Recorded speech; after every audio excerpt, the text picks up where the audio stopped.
Oke, jadi pembicaraan ketua tentang oikumene semesta. Jadi kenapa begitu? Karena terkadang ketua berpikir oikumene itu adalah cuma di gereja. Ya, artinya kalau ketua bicara oikumene artinya berbicara gereja. Artinya bagaimana gereja-gereja itu dalam kesatuan, misalnya PGI, Gereja Asia, sedunia. Ketua berbicara oikumene itu seakan-akan cuma gereja, padahal oikumene ini menyangkut seluruhnya. Artinya satu bumi, satu rumah untuk semua makhluk ada di dalamnya. Berarti kira ini dulu pemahaman oikumene semesta itu maksudnya begitu, melintasi batas yang sekarang ketua pikir, ketua kadang-kadang berbicara oikumene itu cuma khusus dalam gereja, padahal bukan. Dia lebih luas dari itu, menyangkut seluruh jagat atau alam semesta. Dan karena itu dibicarakan tentang oikumene semesta. Itu dulu yang pertama. Menghindari salah paham tentang itu, maka oikumene semesta pun pengertian bahwa kita bicara tentang kesatuan di dalam satu dunia, ini satu rumah. Jadi baik itu gereja maupun itu masyarakat atau apa saja itu ada di dalamnya. Nah, kemudian yang kedua, Mazmur menjelaskan tentang itu.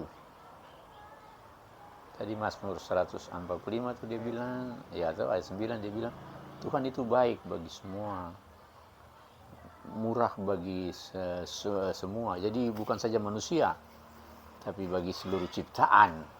Ya, atau itu pengertiannya di situ. Jadi kadang-kadang kita anggap manusia ini yang paling hebat sudahlah. Hanya manusia ini yang utama.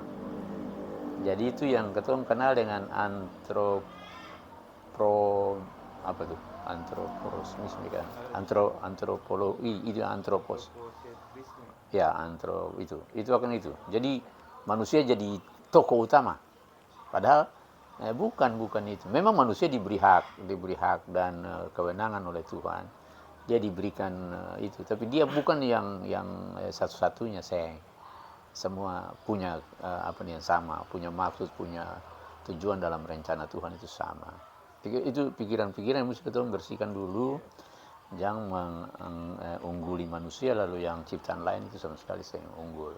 Padahal ada ciptaan lain lebih unggul dari kita.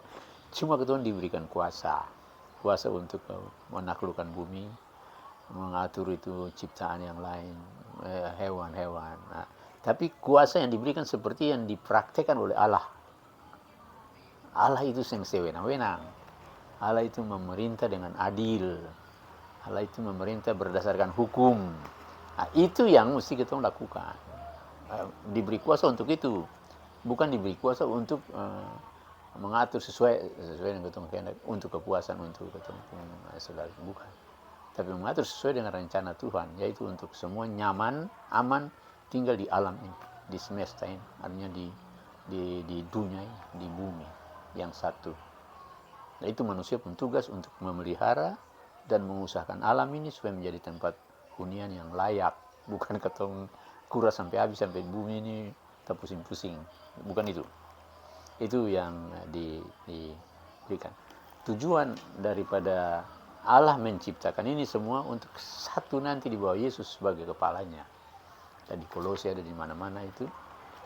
Dan dia bilang Yesus berdoa bukan saja untuk murid-murid, tapi orang yang percaya melalui pemberitaan murid-murid. Nah, dia berdoa untuk orang-orang itu juga supaya nanti dong jadi satu seperti Yesus dan Bapa, dan menjadi satu dengan semua orang-orang yang percaya kepadanya. Itu pengertian oikumene semesta. Jadi bagaimana ketong itu hidup bersatu, lintas etnis, lintas budaya, lintas bahasa, lintas apapun, ketong ada jadi satu dalam rumah yang satu, oikos. Oikos itu rumah, monos itu satu. Kalau stereo kan itu macam banyak, mono itu satu. Nah, jadi ketong bagaimana hidup nyaman dalam satu rumah. Entah itu di satu gereja, entah itu di satu negara, entah itu di satu dunia secara keseluruhan. Berarti kira pahamnya di sini dulu, paham oikumene semesta di situ. Dia yang terbatas di dunia gereja Protestan Maluku, dia yang terbatas di gereja Protestan Indonesia, dia tidak terbatas di gereja, tapi menyangkut seluruh, baik gereja, masyarakat maupun alam, lingkungan di mana ketong ada. Bagaimana ketong sebagai manusia yang diberikan mandat untuk menjadi penguasa di bumi, mengatur seperti yang Tuhan Allah atur, rapi, bagus, teratur, indah dan baik dan sangat baik. Itu yang maksudnya ketong melakukan itu dalam ketong kehidupan. Ya, saya kira itu pertama dan beberapa hal yang diberikan melalui ketong punya pembacaan Alkitab di hari ini, dan ketong bisa merubah cara pandang ketong. Pertama, manusia bukan satu-satunya, tapi manusia bersama dengan ciptaan yang lain menjadi bagian dalam karya selamat Allah bagi dunia dan ciptaannya. Yang berikut sudah itu konteks kita sekarang. Jadi belum dulu. Doa Yesus itu supaya mereka semua menjadi satu dengan menggunakan semua perbedaan untuk kepentingan bersama. Jadi Yesus berdoa supaya ketong jadi satu itu, ketong menggunakan semua perbedaan yang ketong punya untuk saling membantu, menolong, melengkapi untuk membangun kesatuan yang utuh di dalam Yesus. Itu perbedaan-perbedaan yang jadi Yesus berdoa supaya ketong satu. Bukan satu lah, ketong beta jadi ejon jadi seng. Kita tetap jadi beta, ejon tetap jadi ejon. Tapi yang ketong berbeda, ejon pun kelebihan di situ, ejon mungkin kasih perbedaan untuk melengkapi, beta mungkin kelebihan untuk kasih ejon. Supaya ketong bertumbuh bersama menuju kedewasaan penuh dalam Yesus itu. Saya kira itu yang doa Yesus yang untuk kesatuan itu. Kesatuan untuk bagaimana perbedaan itu digunakan bersama untuk kepentingan bersama. Tadi alam itu ketong gunakan untuk menjadi rumah yang nyaman untuk dihuni atau dunia yang nyaman dihuni. Itu prinsip oikumene semesta. Ya, konteks ketong sekarang sekarang di lingkungan kita, di gereja, di masyarakat, ini konteks kita sekarang. Manusia terkadang salah menggunakan kekuasaannya. Ya, jadi ketong diberi kuasa, tadi betul bilang tuh diberi kuasa untuk mengatur, menaklukkan ikan-ikan, menaklukkan itu binatang-binatang. Dong mesti dengar ketong. Ketong mesti atur dong begitu rupa, mengatur alam ini supaya dia layak. Nah itu. Tapi kadang-kadang ketong bikin diri penguasa yang memang saya nggak ada, ketong terima kuasa dari mana-mana, lalu ketong bertindak sesuka kita. Itu yang kadang-kadang juga ada banyak gereja bilang kata beta juga lebih unggul dari gereja ini. Itu maksud penting jadi oikumene semesta itu boleh. Bagaimana keperbedaan itu ketong gunakan sama-sama untuk ketong bertumbuh sama-sama untuk memuliakan Tuhan. Saya kira ini konteks sekarang yang mesti dilihat ketong semua. Jadi ketong menggunakan kekuasaan yang diberikan bagi ketong itu salah. Jadi ego masing-masing muncul, lalu seng menghargai orang lain yang ketong anggap kecil. Semua boleh. Dalam pemahaman oikumene semesta, ketong semua ini orang bersaudara. Ketong semua ini ciptaan Tuhan yang berharga di mata Tuhan. Berharga. Dan dia itu baik dan amat baik. Jadi seng ada orang yang bilang dia terbaik. Misalnya pohon apa dan segala macam, dia baik dan amat baik. Tuhan bikin itu ada maksudnya. Bagaimana ketong melanjutkan karya itu, menatanya, mengaturnya sehingga ketong terlepas dari ini. Ya. Itu yang berikut konteks sekarang ini yang mesti diperhatikan baik dalam gereja, dalam masyarakat maupun di dalam kehidupan dunia. Jadi dalam masyarakat sekarang misalnya dua kekuatan yang berjalan bersama di negara ini, mau mengakui atau tidak, tapi jadi yang baik dan yang sing baik ini tetap berjalan sama, kekuatannya berimbang. Contoh saja, orang bilang korupsi besar di Pertamina, ada tokoh-tokoh yang terlibat dalam korupsi itu. Tapi kelompok ini tetap berjuang bahwa ada. Yang sudah ditahan itu saja, yang lain yang itu ada. Kenyataannya begini, kelompok lain bilang tidak, ini mesti begini, mesti gantung, mesti gini. Jadi dua ini berjalan sama. Nah, ini pandangan terus berjalan sama. Jadi susah memilah di antara yang sama, hampir sama itu. Jadi kalau misalnya ketong bilang RUU TNI begini, kelompok lain bilang begini. Nah, jadi artinya kita coba mengikuti dalam irama kehidupan bersama di negara ini. Gitu. Jadi ada di sana di Seram Sumulai itu Hila dengan Tulehu, ada di Jawa, ada di mana di Papua. Nah, ini pergolakan-pergolakan yang barangkali mau mengalihkan isu yang menyembunyikan mereka-mereka yang punya kepentingan. Nah, itu kondisi sekarang. Karena apa? Dia rasa dia berkuasa. Jadi bisa pakai semua hukum yang diatur untuk membungkamkan orang yang sama sekali dibenci atau bukan, dia pun suara kan baik. Dia pun suara untuk menegakkan kebenaran, keadilan, tapi justru dianggap sebagai lawan. Ekumenisme semacam begitu. Kita mesti berani mengakui kesalahan dan berani untuk membangun dan membarui kembali.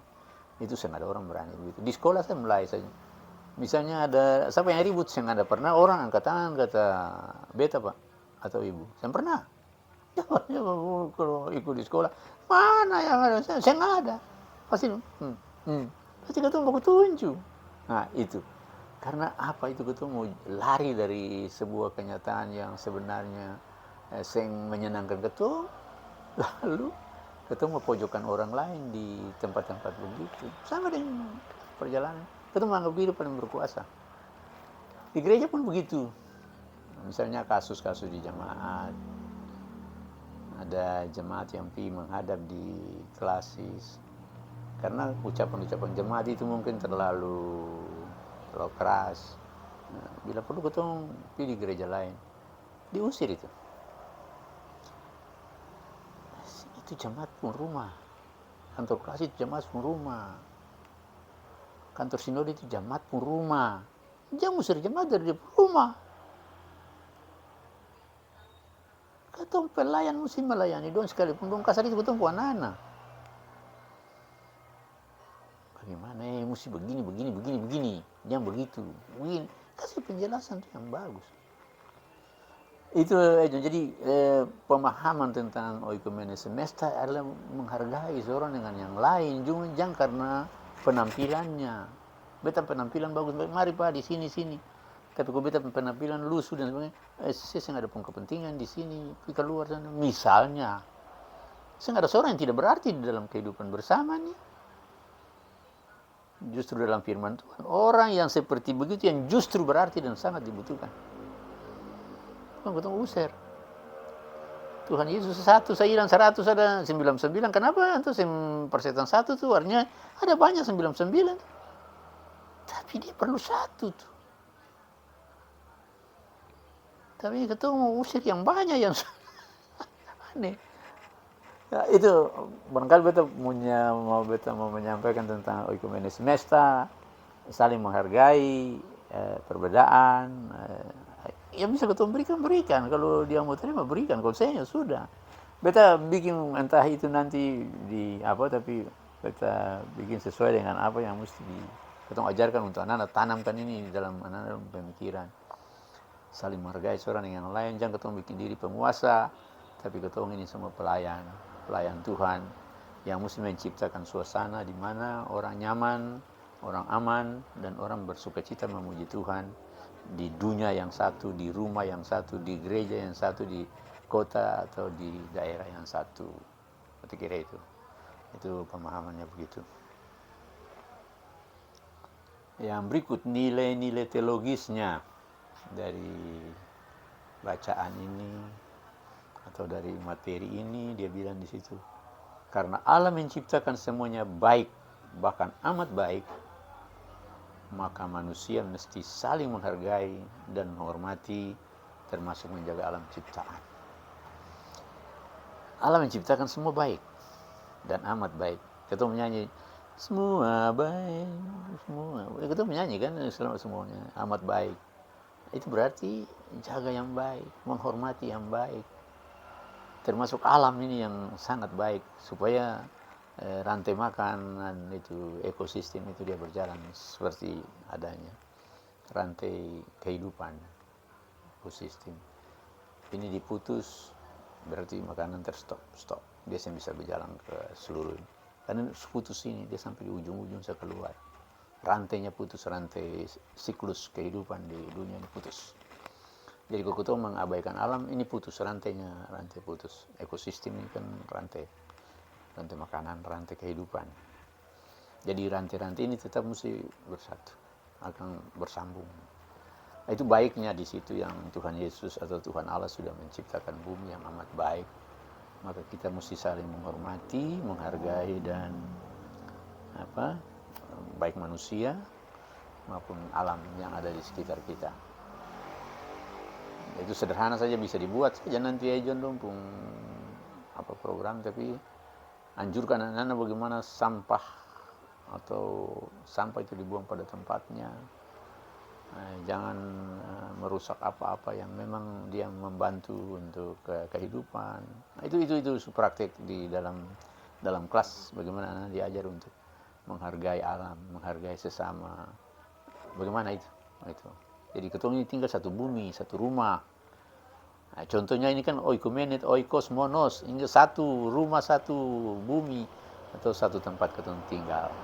Kalau ketemu di jemaat Tania, kalau ketemu di kota Ambon, provinsi Maluku dan negara Republik Indonesia satu, dan seluruhnya ketemu satu bumi.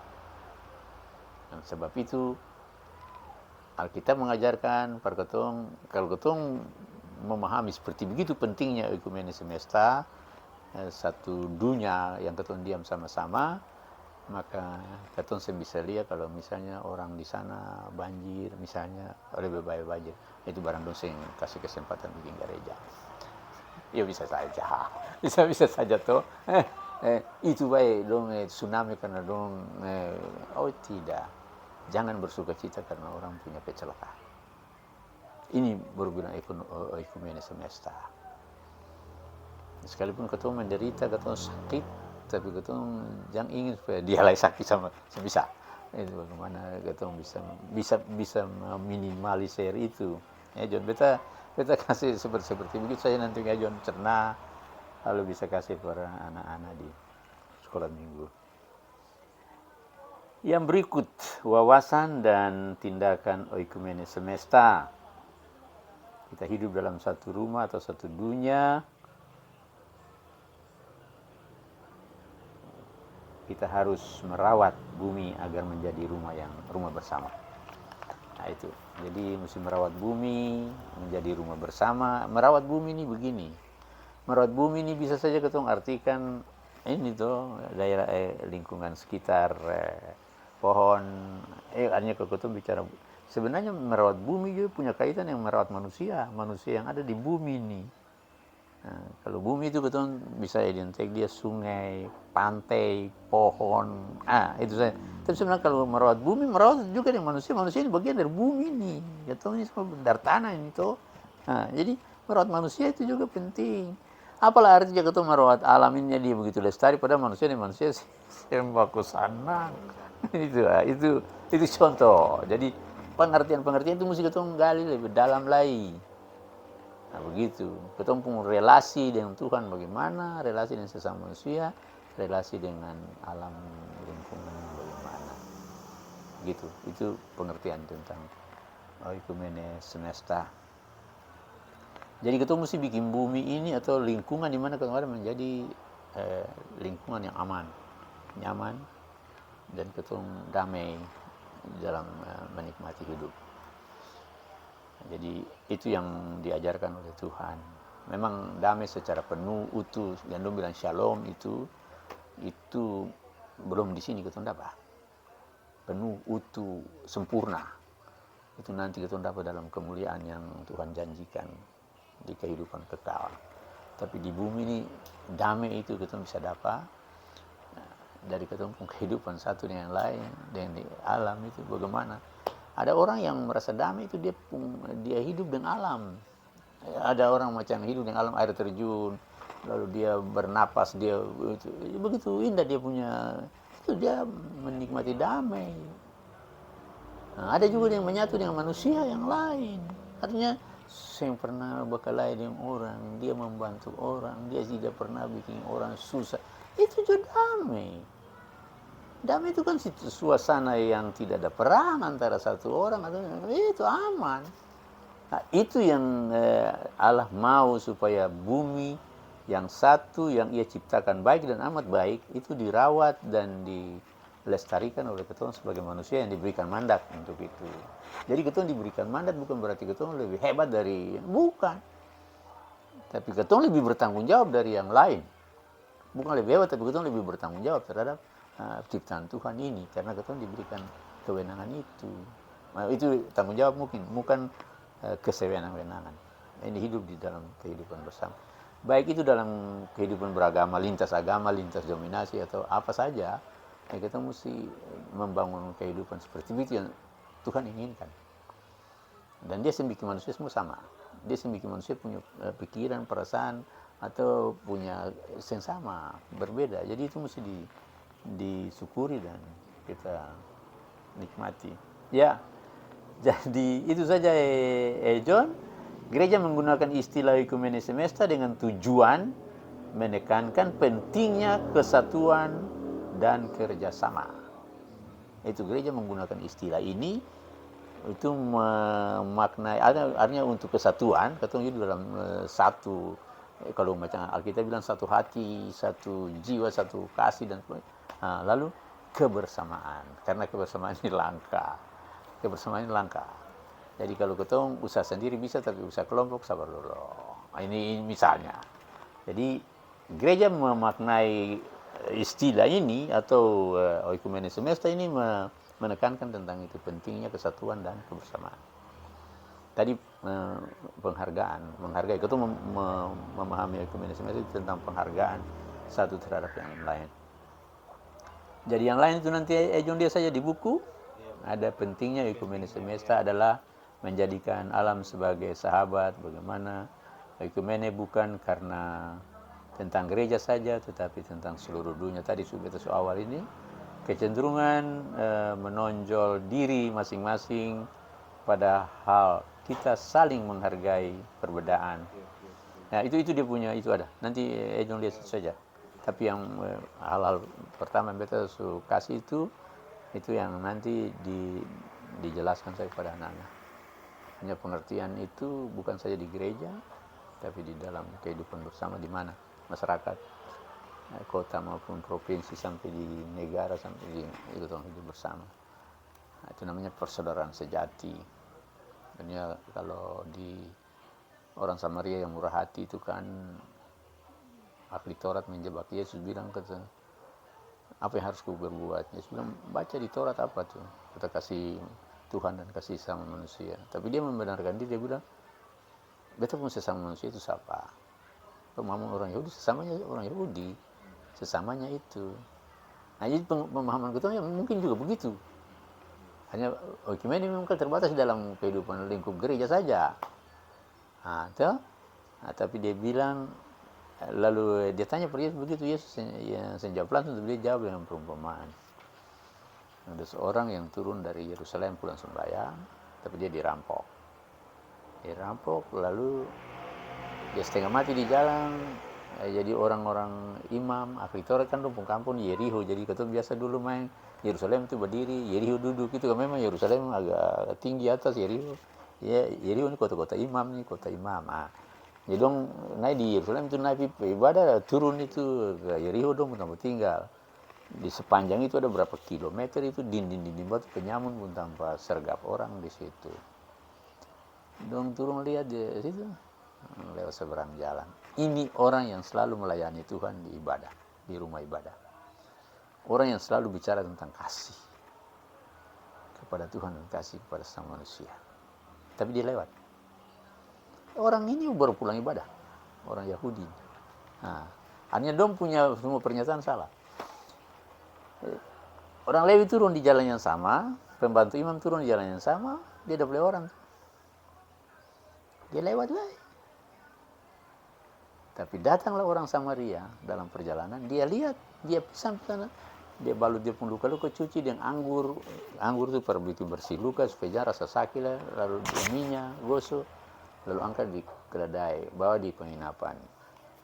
Dia bilang pada pemiliknya kan, rawat dia, ini 2 dinar nanti kalau saya sampai beta balik beta tambah. Pertanyaan yang tadi dia tanya, dia tanya, di antara ketiga orang ini, Imam, Lewi, Samaria, siapa sesama manusia terhadap orang yang jatuh itu? Dari 3 ini siapa yang sesama manusia terhadap orang yang jatuh itu? Ahli Taurat sebenarnya mesti bilang orang Samaria. Harus bilang orang Samaria. Tapi dia saya bisa bilang orang Samaria. Karena kalau dia bilang orang Samaria, dia makan, dia muntah. Karena dia bilang orang Samaria itu najis. Orang Samaria itu tidak masuk dalam bangsa perjanjian, bangsa pilihan. Dong itu saya masuk. Tapi Yesus justru bilang dia yang menurut kamu tidak masuk dalam bangsa pilihan, justru dia yang tolong. Lalu ahli Taurat menjawabnya, orang yang banyak yang telah berbuat kasih. Padahal orang Samaria jawabannya sebenarnya orang Samaria. Itu, John. Jadi persaudaraan atau ekumen itu seperti begitu, melintas batas suku, agama, kesatuan dan kebersamaan yang tadi kita bilang itu. Lalu penghargaan, penghormatan terhadap ciptaan Tuhan yang lain, sesama manusia dan alam. Itu yang mesti kita tekankan, nilai-nilai itu yang mesti tekan di anak-anak. Menghargai, cuma penjelasannya menghargai alam seperti apa, menghargai manusia yang lain seperti apa.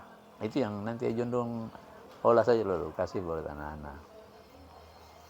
Itu kira itu John nanti John apa saja John? Iya Bu, Samaria. Jadi kalau John baca Alkitab di Lukas 10 itu, ya, jadi ada dua perumpamaan yang untuk Lukas taruh di situ yang luar biasa sebenarnya. Banyak. Jadi orang Samaria itu lalu dia punya berikutlah itu Marta dan Maria. Nah, itu 2 yang berbeda. Kalau Samaria ini orang yang bekerja di Bait Allah tapi tidak memperlakukan kasih. Tapi kalau Marta dan Maria, orang yang bekerja tanpa mendengarkan firman Tuhan. Itu beda, 2 itu ditempatkan di 2 cerita itu Lukas taruhkan berhadapan itu. Jadi orang Samaria baru Marta dan Maria. Marta Maria ini, Marta kan orang yang kerja keras. Dia sudah tamu itu dia layani. Tapi Maria pilih untuk duduk mendengarkan firman Tuhan. Itu. Jadi Marta ini pekerja keras tapi tidak mendengarkan firman Tuhan. Oleh sebab itu Yesus bilang, saya menyusahkan diri dengan banyak hal, tapi Maria so ambil aku. Itu. Jadi dalam sekali Lukas menjelaskan. Ya, tahu. Dari itu karena don diilhamkan Roh Tuhan toh. Kita mau pikirkan, akhir-akhir cuma pikirkan mau bagaimana. Pada dorang tulisakan yang senang-senang, karena memang diilhami oleh Roh. Ya, jadi begitu John. Tapi memang mesti baca Alkitab tiap hari. Nanti ketemu sendiri merasakan dia pun bicara perketemu. Rasa. Mesti baca tiap hari ketemu rasa. Betul saya bisa terangkan tapi ketua rasa. Ini yang dia bilang ini yang sedap. Jago, John, apa kami ini tuh kasih mati.